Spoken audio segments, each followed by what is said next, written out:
नमस्ते दोस्तों। एक एक्सॉर्सिज्म की सच्ची घटना जो सेमेरंग की एक चर्च में घटी थी, डोमिनियन ऑफ डार्कनेस, जहां एक प्रीस्ट का सामना शैतानी ताकत से हुआ था। और वो कोई आम एक्सॉर्सिज्म नहीं था, क्योंकि उसके अंदर कई डीमंस रह रहे थे और वो उन सभी से पजेस्ड हो गई थी। आखिर इस खौफनाक एक्सॉर्सिज्म के बाद उस लड़की का क्या हुआ, यही है हमारी आज की कहानी। So without wasting any time, let's get into the horror coaster ride of this movie. एक परिवार जो कहीं जा रहा था, उनकी कार का एक्सीडेंट हो जाता है और जिसने उसकी कार को टक्कर मारी वो उसकी मदद नहीं करता बल्कि वहाँ से भाग जाता है। इस कार में है थॉमस, जो कार से बाहर आता है और देखता है कि उसकी माँ बुरी हालत में पड़ी है। उसकी माँ उससे उसके लिए प्रेयर करने को कहती है और ये कहने के बाद वो अपने बेटे के हाथों में ही दम तोड़ देती है। इसके बाद समय आगे बढ़ता है। थॉमस अब एक फादर बन चुका है, लेकिन वो रिजाइन करना चाहता है, लेकिन हायर प्रीस्ट रॉबी उसे ऐसा नहीं करने देना चाहते, इसलिए वो प्रेयर के बाद बात करने को कहते हैं। लेकिन थॉमस सिर्फ सेमेस्टर तक ही वहाँ रुक सकता है। चर्च में प्रेयर हो रही है, जहाँ माया और उसका बॉयफ्रेंड डेनिस थे, जो माया का दूसरा हस्बैंड बनने वाला है। माया की बेटी कायला चर्च आने वाली थी, लेकिन प्रेयर खत्म हो चुकी है और वो अभी भी वहाँ नहीं आई। इसलिए माया डेनिस से उससे बात करने को कहती है, लेकिन कायला डेनिस से नफरत करती है, यहाँ तक कि वो माया का कॉल भी नहीं उठाती। दोस्तों, कायला अपने पापा को मिस करती है। वो किसी भी तरह अपनी माँ माया को डेनिस से दूर करना चाहती है, क्योंकि वो एक प्ले बॉय है और उसकी माँ को चीट कर रहा है, जिसके लिए उसकी दोस्त सिला उसे एक तरीका बताती है, जो है कायला के पापा की आत्मा को बुलाने का, और वो उससे मदद मांगने को कहती है। पर कायला को ये बकवास लगता है, लेकिन जब वो मैसेज देखती है कि उसकी माँ को डेनिस ने शादी के लिए प्रपोज किया है, तो वो इस तरीके को करने के लिए तैयार हो जाती है, यानी जलंकुक। दोस्तों, जलंकुक पे मैंने एक और मूवी को एक्सप्लेन किया है, जिसे आप ऊपर के आई बटन को प्रेस करके देख सकते हैं। दोस्तों, कायला अपनी माँ को डेनिस जैसे चीटर के साथ नहीं रहने देना चाहती है, और अब सिला के बताए हुए तरीके को करने के लिए ये लोग ग्रेवयार्ड जाके कायला की डैड के ग्रेव पर एक गुड़िया गाड़ देते हैं, और इस गुड़िया को ही जलंकुक कहते हैं। जिसके बाद ये लोग स्पिरिट को समन करते हैं। तभी गुड़िया आगे की ओर झुकती है और फिर सीधा खड़ी हो जाती है, जिसे देखकर ये दोनों हैरान थे। लेकिन कंफर्म करने के लिए कायला उससे पूछती है कि आखिर कायला कौन है, और वो गुड़िया कायला की तरफ अपना सर घुमा देती है। तब कायला अपनी डैड की स्पिरिट से उसकी माँ को डेनिस से दूर रखने के लिए कहती है, लेकिन ये आगे बढ़ पाते उससे पहले ही वहाँ गार्ड आ जाता है और ये लोग वहाँ से चले जाते हैं। कार में उसकी दोस्त अब उसे इंतजार करने को कहती है। देखते हैं आखिर आगे क्या होता है। दोस्तों, इनके कार के शीशे में एक इविल नन की स्पिरिट चलती हुई दिखाई देती है, लेकिन इनका ध्यान उस पर नहीं जाता। कायला अब जब घर जाती है तो उसकी माँ टीवी देखते हुए सो गई थी, और जब कायला अपनी माँ को ब्लैंकेट उड़ाने के बाद वहाँ से जाती है तो उसे उसकी माँ सीढ़ियों के पास खड़ी नजर आती है। लेकिन दोस्तों, उसकी माँ तो सो रही थी और वो स्पिरिट एकदम से गायब हो जाती है, जिसे देखकर कायला की हालत खराब हो जाती है और वो सीधा अपने रूम में चली जाती है, जहाँ से वो उस स्पिरिट को ऊपर आता हुआ देखती है। कायला ये देख के काफी डर गई थी। दोस्तों, वो डेनिस से इतना नफरत करती है कि वो चाहती है कि डेनिस मर जाए, और ये वो एक डायरी में लिखती है। अगले दिन जब वो स्कूल जाने वाली थी तो वो सुनती है कि माया और डेनिस की फोन पे बहस हो रही थी, और माया ने उससे ब्रेकअप करने के लिए कह दिया था, जिससे कायला बहुत खुश थी। उसे लगता है कि काम पूरा हुआ। वो उस गुड़िया को कूड़े में डाल के चली जाती है। दोस्तों, कायला चर्च के द्वारा चलाए जा रहे स्कूल में पढ़ती है और उसका टीचर है थॉमस। कायला का मानना है कि अगर थॉमस मुस्कुराएगा तो डायना की स्पिरिट को अच्छा लगेगा। अब क्लास शुरू होता है, जहाँ कायला देखती है कि उसकी दोस्त सिला की गर्दन पे काला निशान आ गया था और उसके कंधे में दर्द हो रहा था। यहाँ थॉमस इनकी क्लास लेता है। घर लौटने पे कायला देखती है कि डेनिस वहीं था और उसकी माँ और डेनिस के बीच में सब सॉर्ट हो गया था, जिससे वो बिल्कुल भी खुश नहीं थी। वो अपने पापा की स्पिरिट से पूछती है कि आखिर उन्होंने माया और डेनिस को दूर क्यों नहीं रखा। तभी उसके बैग में वही गुड़िया आ जाती है जिसे उसने फेंक दिया था, और इस बार भी वो उसे फेंक देती है। रात में तेज बारिश हो रही थी। घर में जल रही मोमबत्तियां अपने आप बुझ गई थी, और कायला के रूम के शीशे में खड़ी थी इविल नन, जो कि इनके समन करने के बाद घर आ गई थी। तभी तेज बिजली कड़कती है, जिससे कायला की आंख खुल जाती है, लेकिन वो सोने की कोशिश करती है, पर उसके ठीक ऊपर वो नन हवा में लटक रही थी, जो कायला के अंदर चली जाती है। उसकी चीख उसकी माँ को सुनाई देती है, जो तुरंत कायला के पास आती है। वो देखती है कि कायला दीवार पे बार बार अपना सर मार रही थी। और बड़बड़ाए जा रही थी कि तुम सबने पाप किया है। माया उसे किसी तरह होश में लाती है और उसे संभालती है। दोस्तों, कायला के साथ अजीब चीजें होना शुरू हो गई थी। उसे स्कूल में मरना ये शब्द बार बार सुनाई दे रहा था और उसे वहाँ वही विलन खड़ी हुई नजर आती है, जबकि वहाँ स्कूल की टीचर खड़ी हुई थी जो कि एक दूसरी ही नन थी। दोस्तों, इतना ही नहीं, कायला के पैरों के नीचे की जमीन तब खिसक जाती है जब थॉमस बताता है कि सिसिला की मौत पिछली रात हो गई है, जिसने फांसी लगा ली थी। इस बारे में स्कूल बोर्ड कायला से पूछता है। उसे बस इतना पता था कि सिसिला यानी सिला के कंधे पे दर्द हो रहा था। उसे यकीन ही नहीं हो रहा था कि जिससे वो कल मिली वो दोस्त आज मर चुकी है। अब थॉमस और स्कूल की एक टीचर जो कि एक नन है उसे छोड़ने जाते हैं और अब कायला का पोजीशन शुरू हो चुका था जब वो एक गाना गा रही थी और पूछने पे वो सामने खड़े काले कुत्ते को देखकर मुस्कुराती है और अपना सर कार के शीशे में मारने लगती है। पर थॉमस के उसे रोकने पे वो लैटिन में बोलती है कि उन्हें क्या लगता है कि उसका भगवान कायला को बचा लेगा। दोस्तों, कायला को जैसे लगा था कि कोई स्पिरिट उसके पापा की जगह भी आ सकती है, ठीक वैसा ही हुआ है। एक डिमोनिक स्पिरिट इस दुनिया में आ गई है जिसने कायला को पजेस कर लिया है, लेकिन कोई नहीं जानता कि वो कौन है और ना ही अभी तक किसी को कायला के पोजेशन के बारे में पता है, सिवाय रॉबी के, जिसको पता है कि ये केस एक प्रीस्ट ही सॉल्व कर सकता है, जो कि है रैंड्रा, जिसने एक छोटे बच्चे के एक्सॉर्सिज्म केस को हैंडल किया था और उसे एक डिमोनिक एंटिटी से छुड़वाया था। जब उस पे एक्सॉर्सिज्म कर रहा फादर कमजोर पड़ गया था, तब रैंड्रा ने ही उसकी मदद करी थी और उस केस के बाद उस फादर यानी माइकल ने वो काम छोड़ दिया था।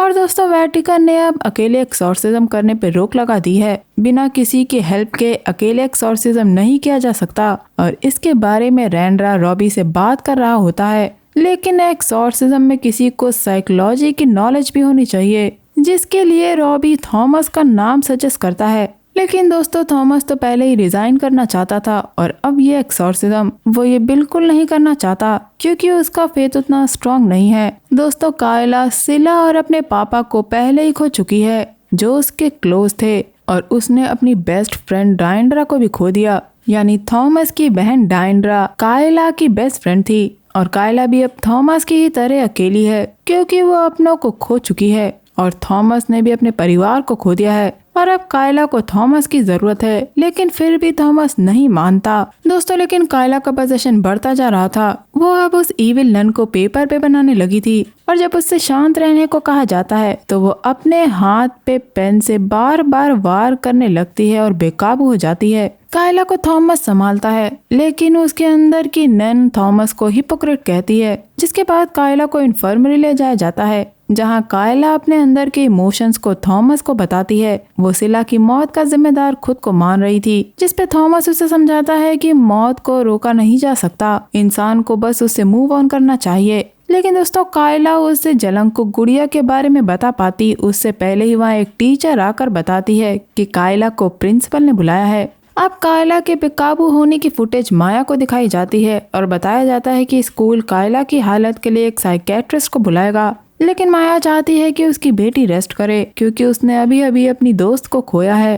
रात में थॉमस जब घर वापस जा रहा होता है तो उसके कार के रेडियो में उसे डायंड्रा की मदद करने की आवाज सुनाई देती है जो चैनल चेंज करने पे चली जाती है। तभी वो इविल थॉमस की माँ के रूप में उसे हॉन्ट करती है और कहती है कि वो उसके साथ रहे, जिससे थॉमस हैरान रह जाता है। थॉमस समझ गया था कि उसे इस केस में मदद करनी चाहिए, इसीलिए वो एक्सॉर्सिज्म की मैनुअल और उसके बारे में नेट पे पढ़ने लगता है। दोस्तों, वो कायला की फुटेज में देखता है कि वो बार बार चले जाओ बोल रही थी, यानी वो किसी इविल स्पिरिट को जाने के लिए कह रही थी। और अब थॉमस जाता है रैंड्रा के पास, जिसके साथ अब वो काम करने वाला है। लेकिन दोस्तों, थॉमस को इस बात का डर नहीं था कि डीमन उसके अंदर के पाप को देख सकता है, बल्कि उसे उसके परिवार के साथ हुए हादसे के बाद ये डर था कि वो लोगों की मदद नहीं कर पाएगा क्योंकि वो अपने परिवार की भी मदद नहीं कर पाया था। लेकिन रैंड्रा उसे यहाँ अच्छे से समझाता है कि एक्सॉर्सिज्म के दौरान उसे क्या क्या देखना और झेलना पड़ सकता है, वो जिंदगी और मौत का सवाल होता है। क्योंकि दोस्तों, एक्सॉर्सिज्म में अगर प्रीस्ट ने अपनी आस्था खो दी तो विक्टिम को बचा पाना मुश्किल हो जाएगा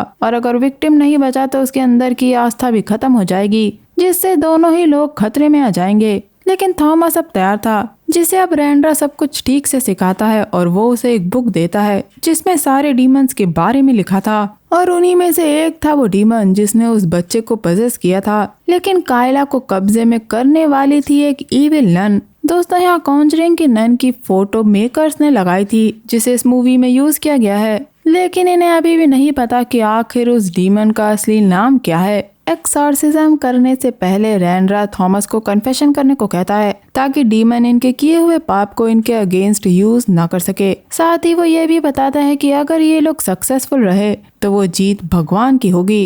अब कायला के लिए उसकी माँ कॉफी लेकर आती है और यहाँ ये दोनों बातें करती हैं। दोस्तों, माया कम उम्र में ही माँ बन गई थी और तब से वो कोशिश कर रही है कि एक अच्छी माँ बने। यहाँ माया को बातों में पता चलता है कि माया और सिला ग्रेवयार्ड गई थी, जिसके बाद से ही सब कुछ शुरू हुआ और सिला की मौत हो गई। लेकिन कायला उसे जलंकुक वाली बात नहीं बताती। तभी माया देखती है कि उसके साथ जो बैठी हुई है वो कायला नहीं बल्कि एक डीमन है जो उसे हॉन्ट करता है। और तब कायला अपनी माँ को होश में लाती है। ये सारी बात माया डेनिस को बताने की कोशिश करती है, लेकिन वो फोन नहीं उठाता। इसीलिए वो सब कुछ कॉल करके थॉमस को बताती है। इसीलिए थॉमस और रेंड्रा स्कूल की टीचर इंदा के साथ वहाँ आते हैं और कायला की हालत के बारे में पूछते हैं। माया यहाँ रेंड्रा को बताती है कि ये लोग ग्रेवयार्ड गए थे और रेंड्रा को लगता है कि ये ओकल्ट का केस है और अब ये लोग कायला के लिए प्रेयर्स करेंगे, जिसके लिए वो उसकी माँ को बाहर वेट करके प्रेयर्स करने के लिए कहते हैं। और अब शुरू होता है एक्सॉर्सिज्म, जहाँ रेंड्रा प्रेयर्स पढ़ के कायला पे एक्सॉर्सिज्म करता है। उसके अंदर के डीमन को परेशानी हो तो रही थी, लेकिन वो दिखाता है कि कायला एकदम नॉर्मल है और उसे प्रेयर्स की कोई जरूरत नहीं है। लेकिन रेंड्रा यहाँ नहीं रुकता। वो पवित्र जल से कायला के माथे पे क्रॉस बनाता है और ऐसा करते ही कायला की हालत खराब हो जाती है। लाइट्स फ्लिकर होने लगती हैं और वहाँ लगे क्रॉस उल्टा हो जाते हैं और कायला सीधा रेंड्रा पे अटैक कर देती है, जिसे थॉमस रोकने की कोशिश करता है। तब रेंड्रा उस पे होली वाटर छिड़कता है और अब ये दोनों कायला के अंदर की डीमन को बाहर निकालने की कोशिश करते हैं। जब थॉमस को कायला के अंदर अपनी माँ दिखाई देती है जो उसे मदद के लिए पुकार रही थी, जिससे थॉमस की हालत खराब हो जाती है और कायला रेंड्रा को जान से मारने वाली थी। तभी सही टाइम पे अंदर माया आती है और होली वाटर को थॉमस की तरफ फेंकती है, जिससे ये लोग कायला को काबू कर लेते हैं। और अब उसके अंदर के डीमन से उसका नाम पूछा जाता है और इन्हें पता चलता है उसका नाम, जो कि है दगाल। और अब उसका नाम लेके रेंड्रा कायला के शरीर से उसे बाहर निकाल देता है और कायला को तभी उल्टी हो जाती है। वो डीमन से आजाद हो चुकी थी, लेकिन लौटते वक्त हम देखते हैं कि रेंड्रा की तबीयत ठीक नहीं थी। जहाँ थॉमस उससे मदद ना कर पाने के लिए माफी मांगता है, लेकिन रेंड्रा का मानना है कि उसने अपने हिसाब से बेस्ट दिया है, क्योंकि उसने अंत तक हार नहीं मानी। इधर सामान समेटने पे माया को कायला की डायरी मिलती है, जिसमें कायला ने डेनिस को मर जाने के लिए कहा था। कायला को लगता है कि उसकी माँ एक प्ले बॉय पे विश्वास करती है और अपनी बेटी पे नहीं। साथ ही माया को उसमें ड्राइंग्स बनी हुई दिखती हैं और उसे पता चलता है कि कायला ने अपने पापा की स्पिरिट से कांटेक्ट किया था और उसी में बनी थी उस इविल नन की फोटो। अब माया को वहाँ वो जलंकोक भी मिल गई थी और इन सभी की फोटो खींच के वो डेनिस को व्हाट्सएप कर देती है। इधर चर्च में रॉबी थॉमस से जानना चाहते हैं कि क्या वो अभी भी रिजाइन करना चाहता है, क्योंकि दोस्तों रेंड्रा की हालत ठीक नहीं रहती और उसके बाद उसके काम को किसी को कंटिन्यू करना चाहिए, वरना ऐसे लोगों की मदद कौन करेगा। लेकिन थॉमस की चुप्पी को रॉबी समझ गए थे और वो उसके रिजाइन का प्रोसीजर शुरू कर देते हैं, क्योंकि उन्होंने थॉमस से वादा किया था कि अगर वो इस केस में मदद करेगा तो वो उसका रिजाइन एक्सेप्ट कर लेंगे। अब रात के 3 बजे माया को कायला खड़ी हुई नजर आती है, जिससे वो सोने के लिए कहती है, लेकिन कायला अभी भी क्रीपी बातें कर रही थी, जिससे माया को डर लगता है। अब सुबह गुस्साया हुआ डेनिस कायला के पास आता है और उसे बुरी तरह बर्ताव करने लगता है, क्योंकि उसने डेनिस को मारने की कोशिश करी थी और उसे अभी भी लगता है कि कायला पजेस है। कायला चाहती है कि उसकी माँ उस पे विश्वास करे, ना कि इस बेकार आदमी पे, लेकिन उसकी माँ चुप रहने के लिए कहती है। तब डेनिस कायला को बताता है कि उसकी माँ को पता चल गया है कि इन दोनों को अलग करने के लिए कायला ने जलंकुक का यूज किया था। और यहाँ सवाल आता है विश्वास का कि आखिर माया डेनिस पे विश्वास करती है कि कायला पे। और यहाँ कायला अपनी माँ से अच्छी माँ होने का सबूत मांगती है और डेनिस को छोड़ देने के लिए कहती है। डेनिस वापस मारने के लिए कायला की तरफ बढ़ता है, लेकिन माया उसे इलेक्ट्रिक शॉक दे देती है और डेनिस वहाँ से चला जाता है। डेनिस माया को अब भी कॉल कर रहा था, लेकिन माया ने उसकी दी हुई रिंग को उतार दिया था। उसने अब इस रिलेशनशिप को खत्म कर दिया था, जिसके बाद वो प्रे करने जाती है और यहाँ उसकी मुलाकात रेंड्रा से होती है, जहाँ हमें माया के पास्ट के बारे में पता चलता है। दोस्तों जब माया हाई स्कूल में थी तो वो प्रेग्नेंट हो गई थी और इसीलिए उसके माँ बाप ने उसे घर से निकाल दिया था, जिसके बाद उसकी लाइफ तब सुधरी जब वो अपने हस्बैंड से मिली थी, जिसने उसे क्राइस्ट से जोड़ दिया। और दोस्तों कायला को अभी तक पता नहीं है कि जिसे वो पापा समझ रही है दरअसल वो उसका असली पापा नहीं है। और माया के हस्बैंड के मरने के बाद कायला और माया के बीच में कुछ भी अच्छा नहीं है, जिस पे रेंड्रा उसे समझाता है कि गॉड ने उसे माया और कायला के पास भेजा है ताकि वो उनकी स्ट्रेंथ बन सके। और यहाँ माया रेंड्रा को जलंकुक के बारे में बताती है। उसे लगता है कि कायला अभी भी ठीक नहीं हुई है क्योंकि वो अजीब सी बातें करती है और कायला को अभी भी उससे डर लगता है। यहाँ हम देखते हैं कि रेंड्रा की तबीयत खराब हो रही थी। घर जाके जब वो दवाइयाँ ले रहा होता है तब बाइबल नीचे गिर जाती है जिसमें लिखे एक पैरा से रेंड्रा को सारा केस समझ में आता है। और कायला के रूम में हम देखते हैं कि सारे क्रॉस उल्टे हो जाते हैं और कायला पोजेस्ड हालत में बेसुध बैठी थी। ये सारी बात बताने के लिए रेंड्रा थॉमस को कॉल करता है, लेकिन इनकी ठीक से बात नहीं हो पाती और सड़क के बीचों बीच रेंड्रा को कायला दिखती है जो बेहोश हो जाती है और वो उसे अपनी कार में बैठा लेता है। पर अब रेंड्रा की कार स्टार्ट नहीं होती और वो देखता है कि कायला गायब हो चुकी है। वो सामने सड़क पे खड़ी थी। तभी रेंड्रा अपना क्रॉस उठाता है और कायला यहाँ रेंड्रा को हॉन्ट करती है, जिससे कार के पीछे वाले शीशे के चिटकने पे उल्टा क्रॉस बन जाता है। हम देखते हैं कि कायला अपने हाथों को घर पे धो रही थी। उसे लगता है कि उसके हाथ खून से सने हैं, जबकि ऐसा कुछ भी नहीं था। वो बार बार फादर से माफी मांगे जा रही थी। तभी वो एकदम से रुकती है और पीछे मुड़ के हंसने लगती है और माया पे इविल नन अटैक कर देती है। हॉस्पिटल में हम देखते हैं कि रेंड्रा की हालत खराब हो गई थी और उसे कुछ दिन रेस्ट करने के लिए कहा जाता है। इसीलिए वो सारी बात थॉमस को बताता है। दोस्तों रेंड्रा ने सोचा था कि ये जादू टोने का केस है, लेकिन ये उससे कहीं ज्यादा है। ये केस है लीजेंस का। दोस्तों कायला के अंदर सिर्फ एक ही डीमन नहीं था, क्योंकि कायला ने जब जलंकुक का इस्तेमाल करके अपने पिता की आत्मा को समन किया था तो उसके पिता के बदले वहाँ लूसीफर के डीमन आ गए थे। दरअसल लूसीफर का ही नरक से आया हुआ डीमन था और उसके कई डीमंस ने अभी भी कायला को पोजेस करके रखा है और जो आखिरी बचा होगा वो सबसे ज्यादा स्ट्रॉन्ग और भयानक होगा और इसी वजह से कायला और माया की जिंदगी खतरे में है। दोस्तों यही बात रेंड्रा को बाइबल के थ्रू पता चली थी। दोस्तों अक्सर एक्सॉर्सिज्म के बाद लगता है कि वो इंसान आजाद हो गया, लेकिन जिस डीमन ने उस पर कब्जा किया था वो एक्सॉर्सिज्म के बाद अपने साथ साथ और डिमोनिक एंटिटीज को लेकर आता है जो उससे भी ज्यादा भयानक और बुरी होती हैं और वो उस इंसान के अंदर रहने लगते हैं और उस इंसान की कंडीशन पहले से भी बदतर हो जाती है। अब थॉमस उस पर एक्सॉर्सिज्म करने को तैयार था। इधर पोजेस्ड कायला ने अपनी माँ को कैंडल से बने सर्किल के बीच में लटा दिया था और वो चाकू से उस पर वार कर रही थी, लेकिन माया अपनी जान बचा के एक कमरे में खुद को बंद कर लेती है। लेकिन डीमन से बच पाना इतना आसान नहीं था। कायला वहाँ भी आ जाती है जो अपनी माँ को हर तरफ ढूंढती है। उसे पता चल जाता है कि उसकी माँ अलमारी में छुपी है, इसीलिए वो चाकू से बार बार उस पर वार करती है। तभी वहाँ आता है थॉमस जो कायला को रोकता है और उसके अंदर के डीमन को कंट्रोल करने की कोशिश कर रहा था। वो उस पर एक्सॉर्सिज्म कर पाता इससे पहले ये लोग देखते हैं जब कायला खिड़की से नीचे ये कह के गिर जाती है कि नरक में मिलेंगे और ये दोनों नीचे की तरफ भागते हैं। लेकिन कायला जमीन पर नहीं गिरी हुई थी, वो निकलती है स्विमिंग पूल से जो कि पूरी तरह डीमन से पजेस्ड हो चुकी थी और उसके सामने खड़ा था थॉमस जो क्रॉस लेकर उस पर एक्सॉर्सिज्म करने की कोशिश करता है और डीमन उसकी तरफ बढ़ता है। वो थॉमस को एहसास दिला रहा था कि कैसे वो अपनी माँ और बहन को नहीं बचा पाया। वो कायला पे होली वाटर छिड़कता है जिससे उसके अंदर का डीमन कमजोर पड़ जाता है और यहाँ थॉमस को उसके अंदर अपनी माँ दिखाई देती है, जिससे 2 पल के लिए थॉमस रुक जाता है और अब वो डीमन यानी कि वो इविल नन थॉमस का गला पकड़ के उसे हवा में लटका देती है और उसे उसके सामने सरेंडर करने के लिए कहती है। और इधर हॉस्पिटल में रेंड्रा भी प्रेयर्स करने लगता है क्योंकि उसे पता है कि कहीं ना कहीं उसकी प्रेयर की जरूरत भी इन्हें पड़ेगी। उधर माया उस डीमन से अपनी बेटी को छोड़ने के लिए कहती है, लेकिन वो डीमन कायला को एक ही शर्त पे छोड़ेगा, अगर माया अपने आप को मार लेगी। और डीमन उसे मारने के लिए उसे क्रॉस देता है।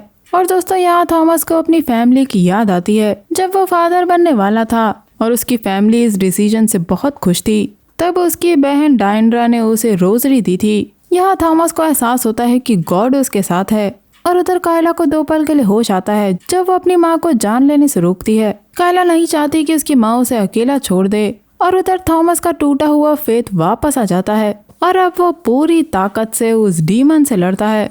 वो अपनी बहन के दिए हुए उसी क्रॉस को कायला के माथे पे लगाता है और अब वो उस डीमन से उसका नाम पूछता है और ये डीमन है ज़बाबेल। और उस डीमन का नाम लेके थॉमस कायला को उस डीमन से आजाद करवा देता है। सब कुछ ठीक होने के बाद हम देखते हैं रेंड्रा थॉमस से कहता है कि अब वो रिजाइन करना चाहे तो कर सकता है, लेकिन थॉमस को अब अपना पर्पस मिल गया था और रेंड्रा को भी विश्वास है कि भगवान कभी भी गलत इंसान को उसकी राह पे चलने के लिए नहीं चुनते। जिसके बाद हम देखते हैं कि अब थॉमस उसी इंसान से मिलने जाता है जो इनका एक्सीडेंट करके भाग गया था। वो उससे माफी मांगता है, थॉमस उसे माफ कर देता है। और दोस्तों एंड सीन में हम देखते हैं कि रात के 3 बजे रेंड्रा का कॉल थॉमस को आता है और इन्हें उसी समय एक और एक्सॉर्सिज्म करना था और बस ये कहानी यहीं खत्म हो जाती है। तो दोस्तों ये थी कहानी डोमिनियन ऑफ डार्कनेस 2024 की। उम्मीद करती हूँ आपको ये एक्सप्लेनेशन पसंद आया होगा। अगर आपको ये एक्सप्लेनेशन पसंद आया है तो मेरे चैनल को लाइक शेयर और सब्सक्राइब किए बिना मत जाइएगा। मैं मिलूंगी आपसे अगले वीडियो में, तब तक के लिए अपना बहुत ख्याल रखिए। Stay safe, keep hunting, lots of love.